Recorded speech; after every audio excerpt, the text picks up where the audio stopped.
認同23條立法咧係響香港嚟講咧係有一個憲制嘅責任，而經歷過外部勢力干預香港內部事務嘅黑暗日子，包括2019年嘅黑暴事件，我哋更加認同有需要盡快就23條立法。23條立法啦，亦都可以令到23條同國安法強強互補，保障市民嘅身家性命同財產，保障香港長期繁榮穩定。我哋喺諮詢文件嗰度睇到咧，23條立法嘅相關內容對罪行有明確嘅界定，字眼並不含糊。我哋唔需要擔心會誤墮法網，我哋有信心立法之後呢，投資者得到更大嘅保障。條文訂立係有充實嘅法律基礎，例如叛國罪，美國、加拿大、法國、澳洲等普通法嘅地方呢，都有叛國罪嘅相關法例。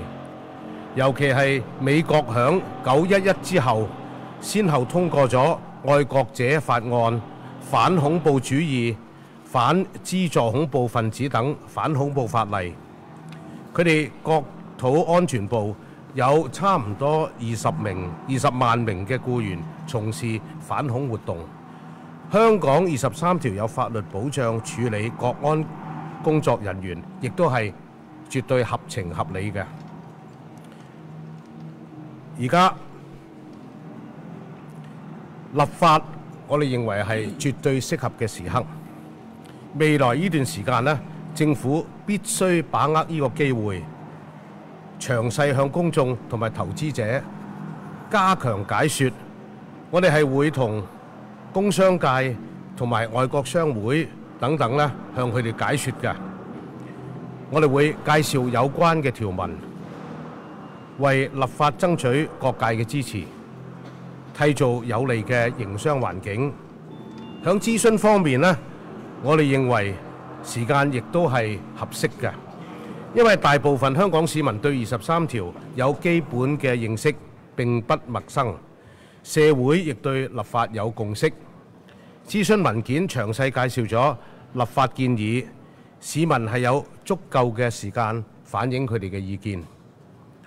對投資者嚟講呢，一個地方一定要有政治、經濟、民生嘅穩定，先至可以有穩定嘅營商環境，適合長期投資。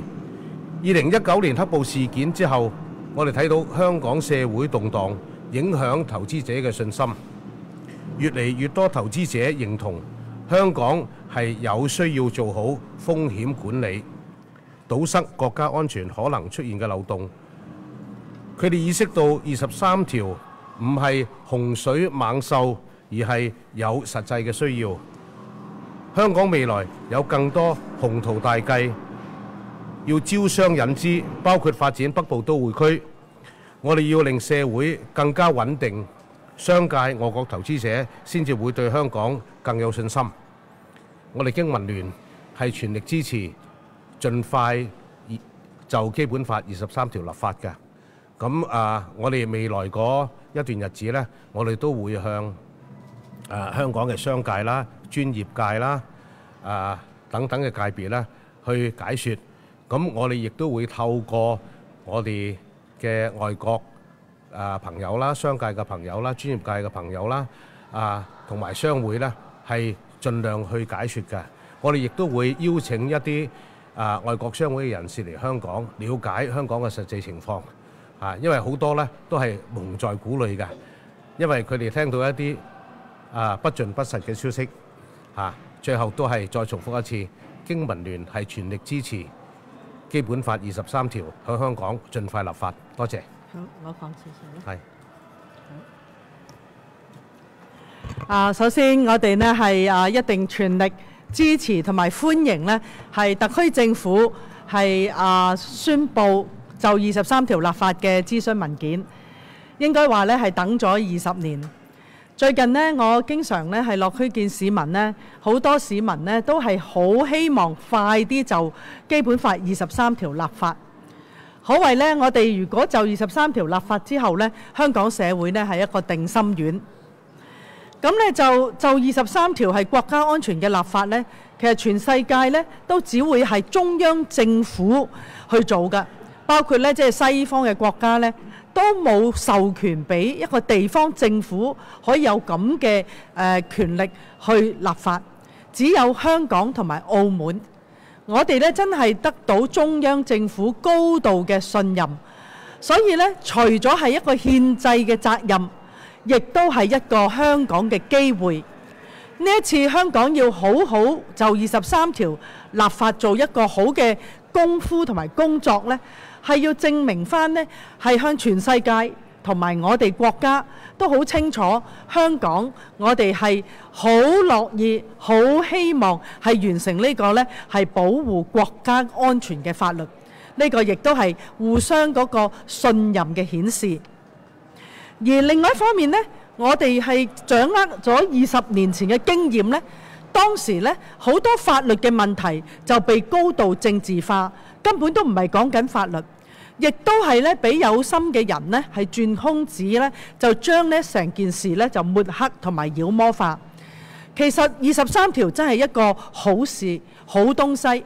點解呢？中央係為咗保護、維護一國兩制，先會俾我哋有23條，同埋由香港政府、立法會一齊呢好好去制定，係更加符合香港普通法同埋政治文化嘅當地嘅法例。咁要知道呢，頭先我哋嘅司長啦、局長啦、特首都有講。跟住落嚟呢，其實佢哋係會修改現行嘅法例啦，亦都會係將一啲呢，我哋以前嚟講呢，就係只係服普通法裏邊嘅案例，譬如呢啲法律界就會知啦，但係可能一般市民未必清楚嘅法律原則同國家安全有關，亦都會明文嘅即係喺法律寫清楚。呢個呢，其實係對香港社會各界啊，包括呢就係專業界啊、傳媒界啊，其實都係好好嘅信息，因為真係唔係人人都讀過法律嘅，尤其是普通法呢，嗰啲法律嘅原則都匿埋咗喺啲案例裏邊。咁而家我哋將佢有系統嘅全部寫咗出嚟，係根據基本法，我哋呢係有保護我哋嘅人權嘅條文，根據港區國安法第4條，亦都係有保護人權。我哋係好相信呢，香港係會維護人權。而家拎出嚟嘅版本，我哋認為呢係完全符合國際標準，完全呢將會我相信呢係喺普通法嘅香港呢係能夠好好咁樣執行。因為現時嚟講呢，我哋有啲關於國安嘅法例呢，除咗港區國安法同我哋做咗2大類之外，其他呢一係呢就係好零散，有啲呢甚至呢就係喺97年之前嗰啲咁嘅字眼都仲存在。咁呢一次呢，其實呢我哋係完善，真係完善保護香港嘅安全、人民嘅民生福祉、財產安全嘅法律。我哋希望呢，我哋能夠呢精準有效。最重要呢，大家知道呢，其實香港社會呢係傾咗20年啦。咁港區國安法都頒布咗3年啦，差唔多。咁所以呢，我哋呢就係應該呢係制定一套呢係同我哋港區國安法係相互銜接，而且呢係我哋喺成個香港社會裏邊呢係能夠更清楚咁樣了解，同埋我相信我亦都同意呢呢一個即將制定嘅關於國家安全嘅立法呢係要有生命力嘅嚇。我哋制定咗之後呢，無論喺法庭喺執行都係清清楚楚。咁呢個其實對香港社會係一個大好嘅消息。最後呢，就係想同大家講一個參考嘅。其實澳門呢就住23條喺09年立法之後，佢哋既符合咗呢個憲制嘅責任，亦都係把握咗呢個機會，以至到喺澳門呢就23條嘅案例幾乎係近乎零啊！即係話我哋立法其實目標，我哋唔係為咗要罰市民，而係讓市民清楚明白我哋有保護國家安全嘅責任。有責任係維護香港作為一個法治嘅社會，就唔好以身試法。咁我呢就補充到呢一度。好啊。講兩句咯，我講兩句。當然啦，我哋經民聯係絕對支持23條嘅立法同埋諮詢工作。我都想同大家分享一下，譬如我哋港區國安法當時立例嘅時候、立法嘅時候呢，都可能好多人好擔心。但係過去呢幾年，你哋睇翻嘅時候呢，其實喺工商業界，我哋仍然係見到好多嘅大企業，尤其是我哋嘅重點企業呢，係嚟到香港。我哋都睇到呢好多嘅盛事。係咪？政府都報告咗，就好多嘅盛事都係嚟香港，所以見證到嘅就係話，我哋係需要有強嘅一個國安嘅一個保護，而家係一個將佢完善嘅一個過程入邊，我哋要將23條去以我哋嘅義務憲制責任要去做好佢，所以我哋嘅工商業嗰邊呢，我哋都睇到其實我哋需要嘅係同多啲嘅商會啊，同外國嘅機構去做解說，咁俾佢哋更加有一個安心嚟到做一個長期嘅投資，令到香港係一個俾大家覺得係一個長期繁榮穩定、值得去投資嘅一個地方，去發掘我哋大灣區、內地同埋東南亞市場嘅一個重要嘅一點。多謝。好，大家有咩問題啊？係。So the first question is with regards to the convincing of not only foreign businesses and also local residents. How would the BPA convince local residents who are concerned of the Article 23 law, being that there was protests in 2003, and also members of the international community? How would they soothe their concern about Article 23 during the consultation period? Second question: do you think the consultation period up until February 28th is long enough to get the views and opinions from the public?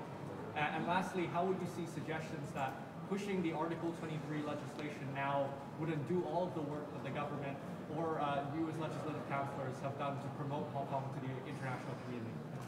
Well, actually, Article 23 is not something new. People in Hong Kong are quite knowledgeable about Article 23, about security to our country, etc. and etc.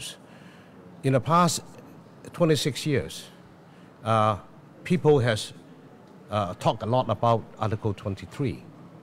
And what we have seen so far in the last 20 years, a lot of things may not have happened in Hong Kong if we had Article 23 intact, in place, like Occupy Central, like the riots in 2019. The business community actually at that time raised concern about the stability of Hong Kong. They all think if there is a law in Hong Kong intact to protect national security, it may be better, and it will be better for Hong Kong, for investments and for the Hong Kong people. As to whether the consultation period is long enough, again, this is not something new. We think is 1 month is sufficient. Everybody can start writing in now to express their opinion. There are still a lot of work to be done after the close of the consultation period. The government is open to hear views from all sectors. And we also would like to take this opportunity to go out and explain if there are any questions, to answer questions from the foreign community. Recently, there are a few international conferences and exhibitions in Hong Kong.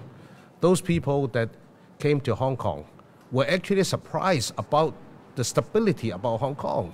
They say, hey, this is not what we read about at home. And they ask us, you should talk more about it. Like my two colleagues has just said, this is what we're going to do.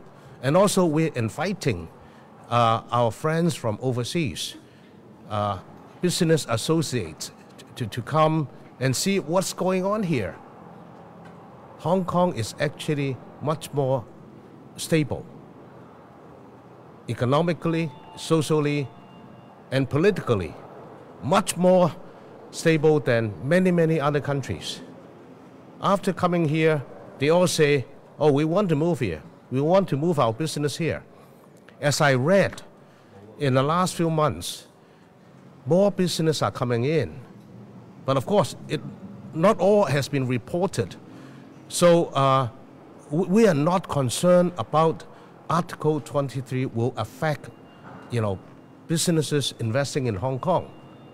We're expecting more businesses to come to Hong Kong, new investments to come to Hong Kong, from the new world and the old world, from the developed countries. So let's work together, to make it happen, to make Article 23 as a law in Hong Kong as soon as possible. Yeah. First of all, I think everyone knows to legislate local laws in accordance with Article 23 is a constitutional duty. I would like to add that it is an opportunity. If in fact in the world, no central government would delegate this part of power to a local region, except Hong Kong and Macau, because China really upholds one country, two systems, and they give utmost trust to Hong Kong and Macau to do this important job, to show that we also are very happy to protect national security. And you see the example in Macau. In 2009, Macau has fulfilled her constitutional duty and also grabs the opportunity to pass the laws in accordance with Article 23. And see what happened? Macau is politically stable and economically prosperous. And there is hardly any case happen to sue anyone. But instead, Hong Kong, we have dragged 20 years. It has been much too long.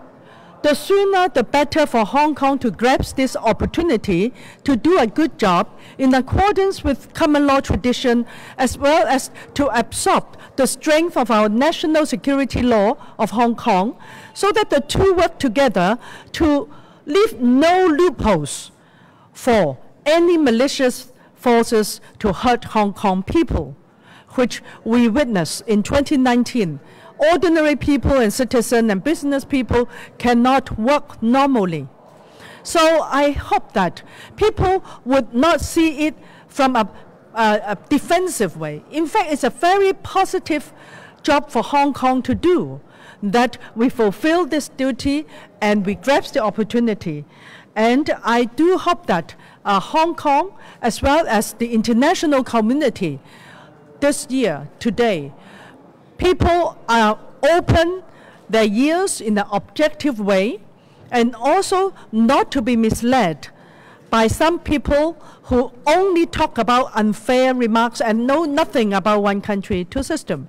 We invite these people to come to Hong Kong, meet our business people, professional people, and we are very willing to let them know how good for Hong Kong to finish this job, because we believe after finishing this job, Hong Kong will be much better. We will have less case concerning national security, as well as China would even support Hong Kong unlimitedly. So that is a very important moment, and we hope this job can be done promptly, effectively, with a very articulate legislation. Thank you.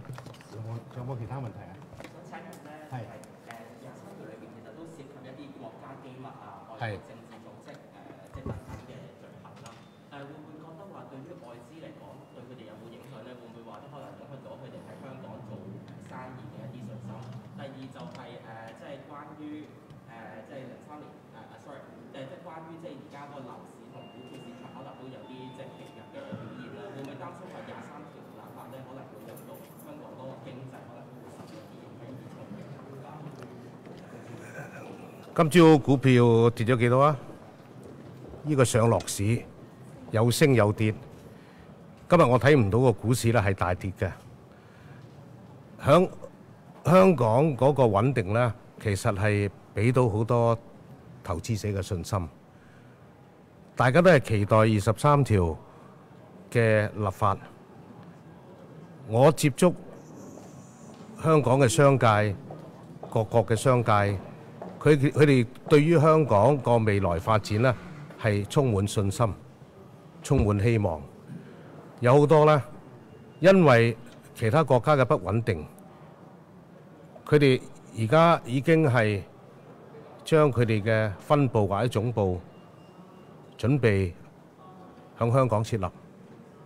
有啲咧考慮，亦都響其他嘅地方咧，將佢嘅總部轉移嚟香港。嗱，呢個一路我哋會睇到嘅。特區政府其實都已經做咗好多功夫，響推廣嗰方面亦都商界亦都接納咗香港特區政府所做嘅嘢咧，都係穩定我哋整個社會嘅經濟嗰方面、政治嗰方面、民生嗰方面，我哋睇到㗎。